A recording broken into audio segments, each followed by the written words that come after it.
10th లో 60%, ఇంటర్లో 50%, బీటెక్లో 40%. ఏంద్రా ఇది? అందుకే ఎంటెక్ చేయలేనా? ఏం సార్ గుండు కొట్టించావు? మా నాన్నమ్మ చచ్చిపోయింది. గుండు కొట్టించినందుక. సరే పోతున్నా. అరే పోతున్నాయింద్రా, పోయేస్తా అనాలే. నేను రాను కదా. 403 అంటే మా పక్క ఫ్లాటు. అంటే మీరు మాతో కలిసి ఉంటారా?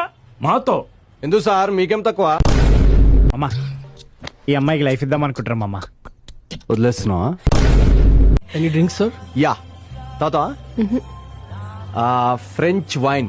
French wine with with English subtitles. MLA Chanakya. గుండెకాయ ఎట్ సైడ్ ఉంటుందో తెలియదా నీకు? మ్యాథ్స్ చదువుకోలే? బర్త్డే పార్టీ రోజు ఏం జరిగింది అసలు? బర్త్డే అసలు పిహెచ్డి గురించి చెప్పండి, విన్నవరను. పిహెచ్డి సపరేట్ విన్నా కానీ కలిపి ఫస్ట్ టైం వింటున్నా సార్. మన ముగ్గురులో కూడా చచ్చిపోయినా పర్లేదు, మిగతా ఇద్దరు సంతోషంగా ఉంటే చాలరా. మీ ఇద్దరులా ఒకడెవరో డిసైడ్ చేసుకుంటారా?